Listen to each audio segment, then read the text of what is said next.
Hey guys, it's Kevin Nielsberg from Mad Men, Season 7, Episode 13, The Milk and the Honey Root. And this episode was just amazing. I loved it. They're set up for the finale perfectly. There's so many storylines that just came out of nowhere in this episode, but I loved it because they're storylines that we know we were going to see, and I loved the storylines that we got in this episode.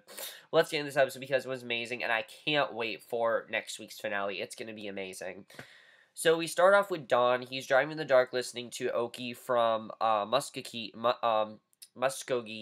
and sirens are wailing, and he pulls over, and the cop approaches, and he rolls down the window. He asks for Don's license, registration, asks what he's doing. He says they've been looking for him, and he knew they'd catch up with him eventually.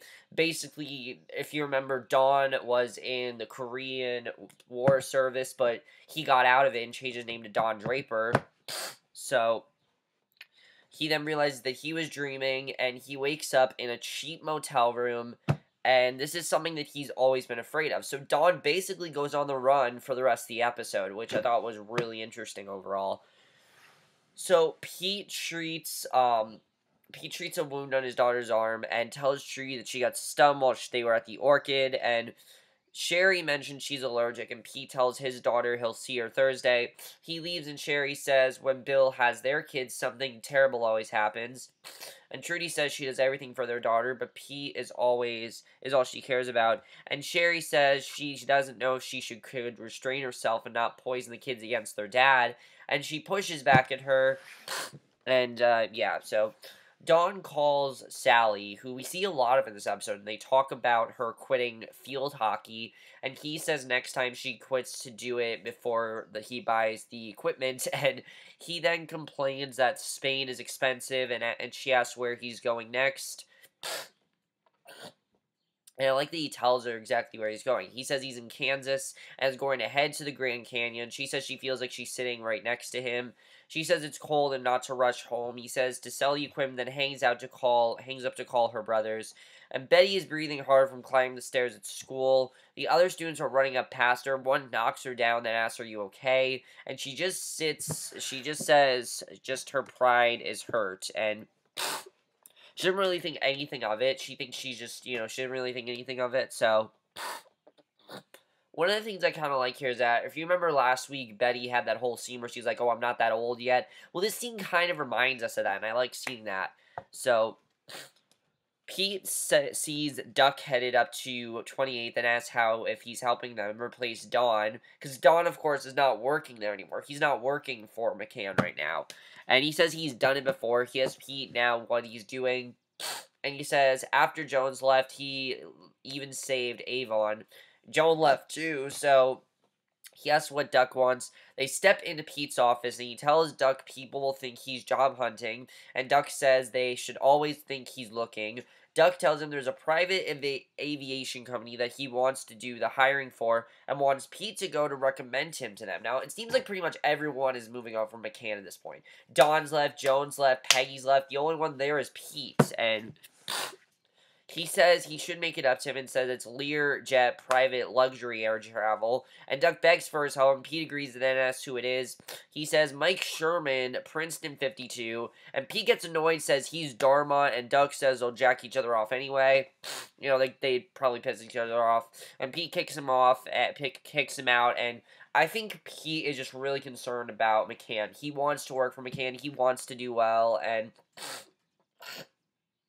I think that's really what that's all about. I think Pete just wants to do well in McCann. So Don drives, but then starts having car trouble, and he pulls over, and the radio says it's beautiful weather. The kids drop Betty off at the hospital, and the nurse calls her Mrs. Robinson, which is kind of funny, because if you remember that whole thing she had with that one kid, I can't remember his name, but that one kid that Betty liked, I can't remember his name now, but the doctor asks if she can get her husband down here and says they have serious news and says it's not just a broken rib and it's a lot more serious than that. So that I thought, I'm just thinking Betty's going to die next week. Like, think about it. We're to the series finale next week. Betty's going to die. I'm pretty sure Betty's going to die next week. So later, Henry picks her up and rants that he should sue that quack for scaring her. She asks about her car, and he says he'll send his secretary to get it. He says he'll call Jim and then Rocky, and Betty says she wants to go home. and Henry says she's going to be just fine. She goes for a cigarette, but he grabs the pack, crumbles it, and throws it in the back.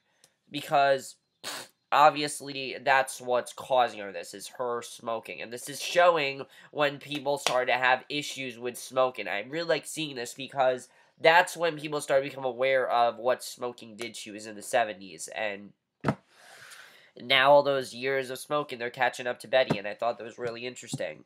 So Don has his car towed, then goes to check into a hotel. He says if he threw a rod, it will take some time. Don says it's the rocker arm. He checks in and meets the owner and his wife, and he asks where he can get a meal, and she offers left, because of course he doesn't have a room right now. He doesn't have anywhere to live, so he's pretty much on the run, as I said.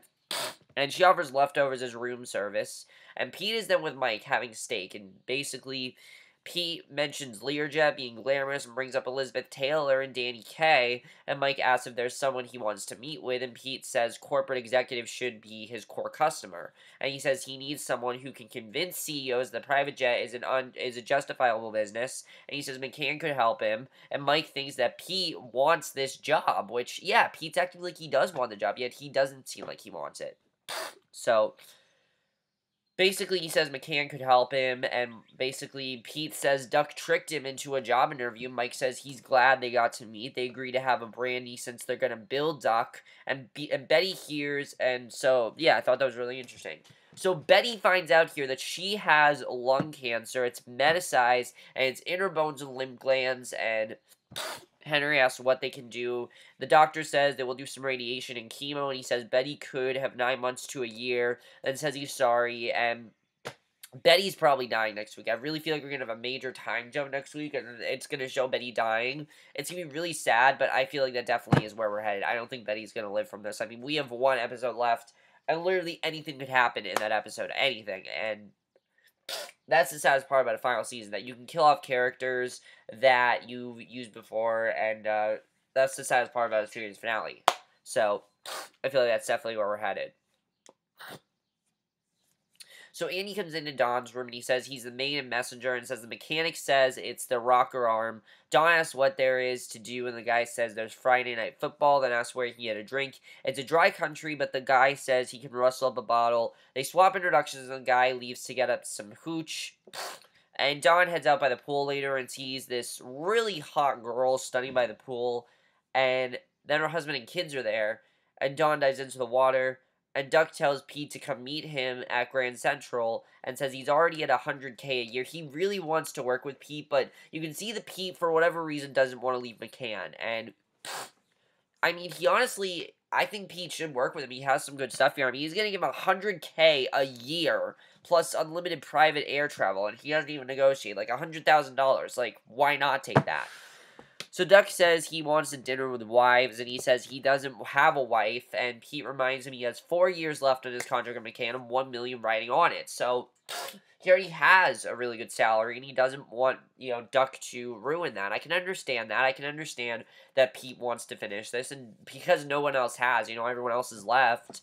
And Duck says he should meet him and says to his wife, to say his wife is sick, and I thought that was a really interesting scene overall. So Betty brushes her hair when Henry comes to tell her that about 2 doctors he's looking at, and he tells her to stop brushing her hair and says her rib won't heal if she does that. She says she's going to die and says she has to decide what to tell the kids, and that's what's on her mind, is what is she going to tell her kids about this, which I think is the right thing to do because obviously her kids are going to be concerned, and he says she's being very, remorseful, and she asks him to stop yelling at her. He walks out, and I think he's just yelling at her because he really feels bad for what's happened. I mean, it's not really her fault. She didn't know the smoking was bad. They didn't even know the smoking was bad, so it's not really her fault. But I can understand why he's upset about it. Obviously, I can understand.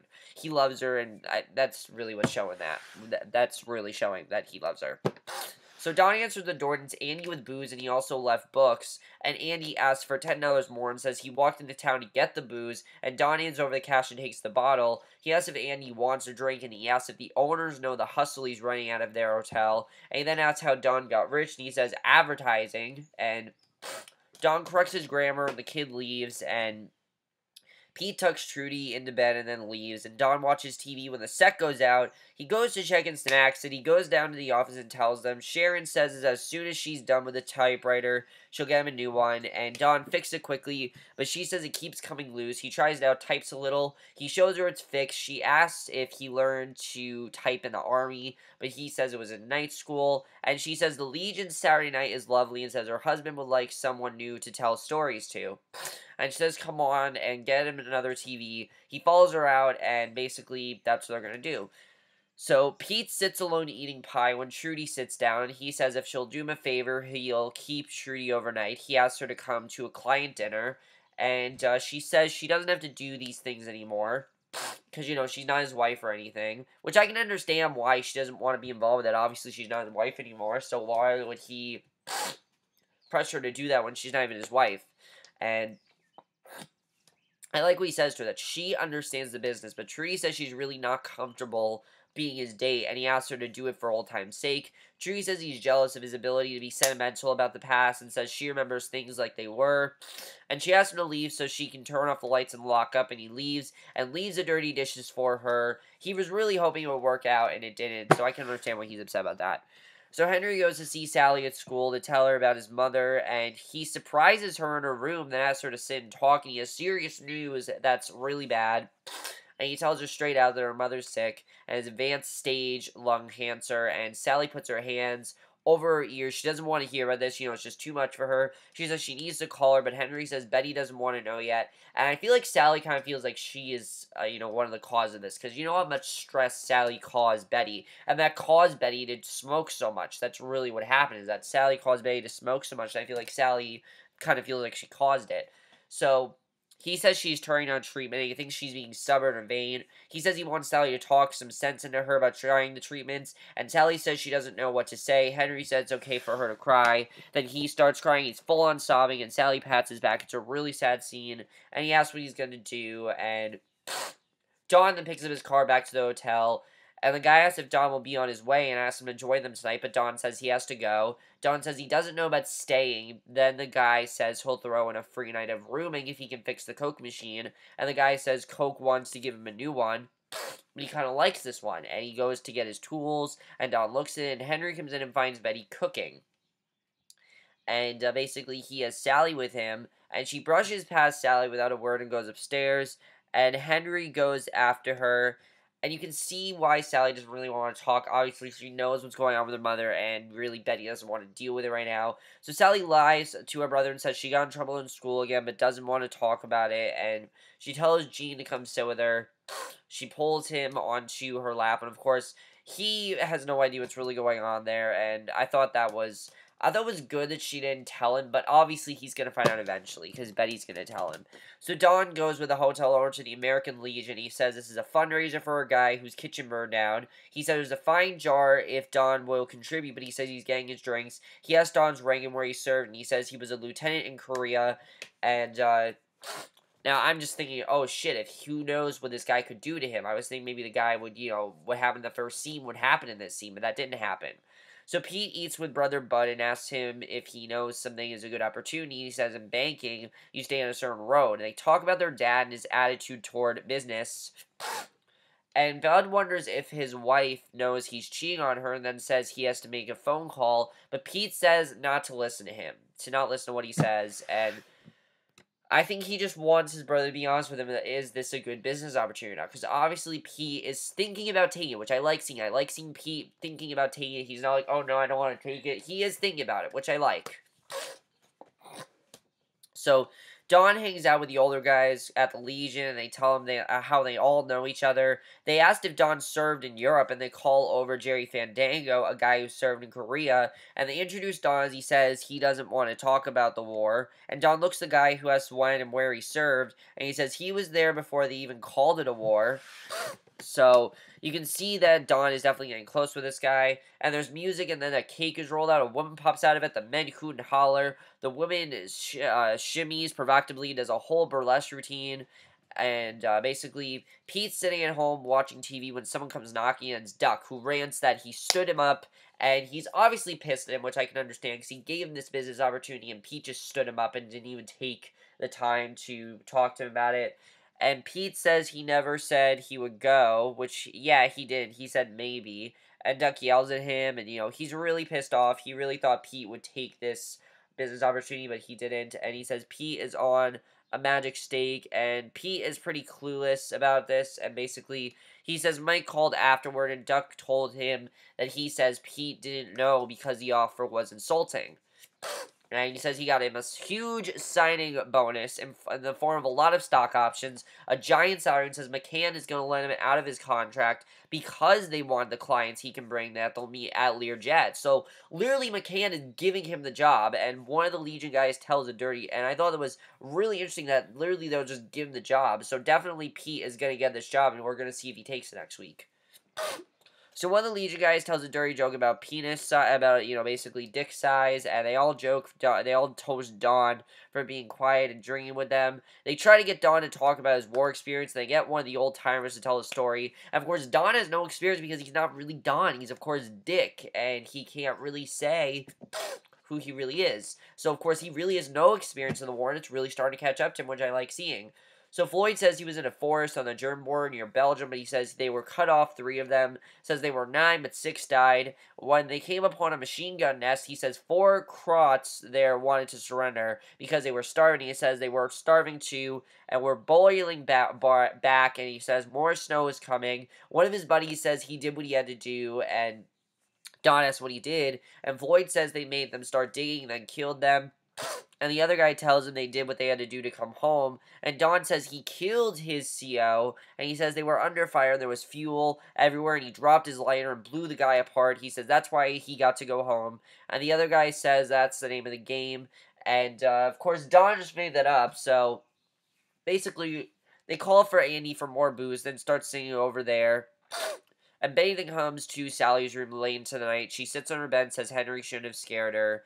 And I like that they had this conversation because obviously they had to have this conversation. And I thought this was a really good scene. I definitely enjoyed this.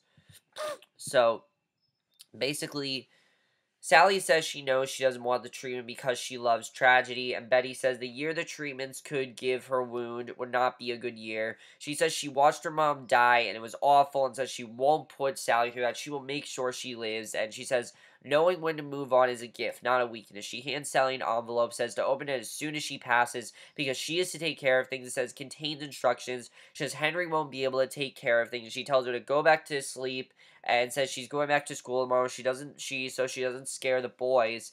And I thought that was just a really well done scene. I definitely love that. So definitely, I think this is where we're going. That Sally is going to get the money from Betty, and I think Betty's definitely dying next week. So Don's passed out in his bed when the soldiers come to confront him. They think he stole the fundraising money, and they hit him upside the head with a phone book, take his car keys. Obviously, he had nothing to do with it. And they head to look at it, and basically Don's being accused of this. They wonder if his car is stolen too. And Pete comes to see Trudy at 4 a.m. and says he needs to speak with her. He asks what it is and says he's scaring her. And he tells her to take a breath and says he was offered a job tonight and says he wants she and Tammy to come to Wichita and be his wife and child again.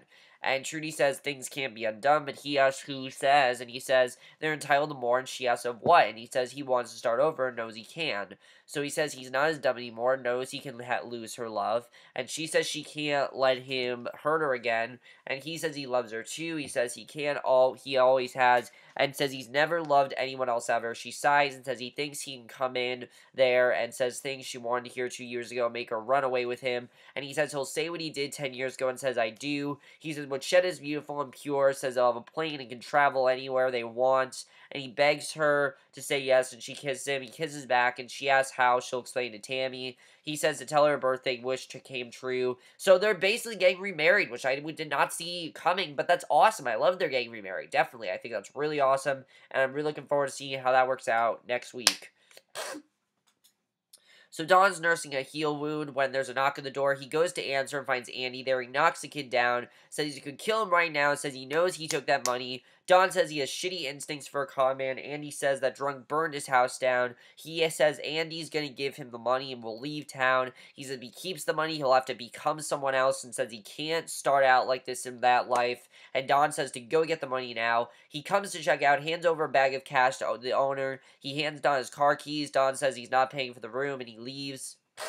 And Andy is waiting and asks if Dawn can drop him off at the bus stop. And Dawn tells him to get into the car. And Betty comes down and tells Henry she has class. But he asks why she's doing it. And she asks him why she was ever doing it. Because she wants to live. She wants to be able to live her life. She doesn't want to be like the people that, just give up on their life. She wants to move. She wants to be able to continue her life, which I think is good. And I can understand why he's concerned, obviously, he thinks she should rest, but I think it's good that she's going back to school. So Sally's back at school. She opens her mom's list of instructions. It says she knows she's frightened, but she has to tell the coroner that she's to be interred intact, and she tells her where to find the dress she wants to be buried in, and she asks her to show them how she likes her hair and makeup. She tells Sally she knows her life will be an adventure and says she loves her. Sally cries bitterly, and you can see why. I can understand why Sally's upset. I mean, it's understandable why.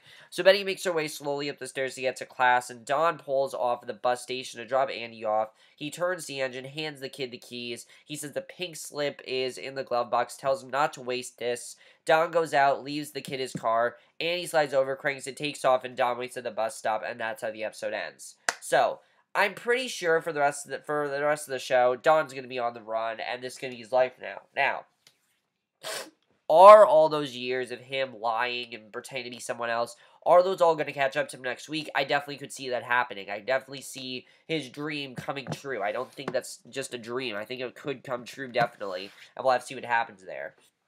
So, I definitely see it being a possibility. Let's talk about Betty. Is Betty gonna die next week? Or is she gonna be able to save herself and not die? I definitely feel like Betty is dying next week. I don't think she's gonna add this. I think Sally is gonna take her fortune. I think she's gonna make Sally richer than her. I think Sally's gonna be able to, have the life that Betty wanted her to have. And I think Betty's gonna die. And I think Sally's gonna see her die, but it's gonna be okay. I think definitely it's gonna happen. I don't think Betty thinks she's dying, but I think there's a part of her that does know, but a part of her that doesn't want herself to die. I think that's really what's going to happen there. And finally, Pete. I really am hoping that Pete and Trudy do get remarried, but is this really going to happen? Does Trudy really want this? I'm not really sure. I mean, after everything they worked for, does Trudy really want this? I'm not really sure. We'll have to see what happens there. And is Pete really going to take this new job offer? I'm very interested in seeing what's going to happen there. And who is still McCann? Because we didn't see Roger, we didn't see Peggy, we didn't see any of them this episode. This episode focused on Dawn, Betty, and Pete. That's it. And I'm interested in seeing what's going to happen in the series finale. But I can't wait for next week's series finale. This was such an amazing episode. By far best episode of the season. That's my review. Hope you guys enjoyed. Let me know if you guys saw this episode. I absolutely love this episode. And I'll see you guys in my next video, which we're going to review for Penny Dreadful. So I will see you guys for that. Okay, bye.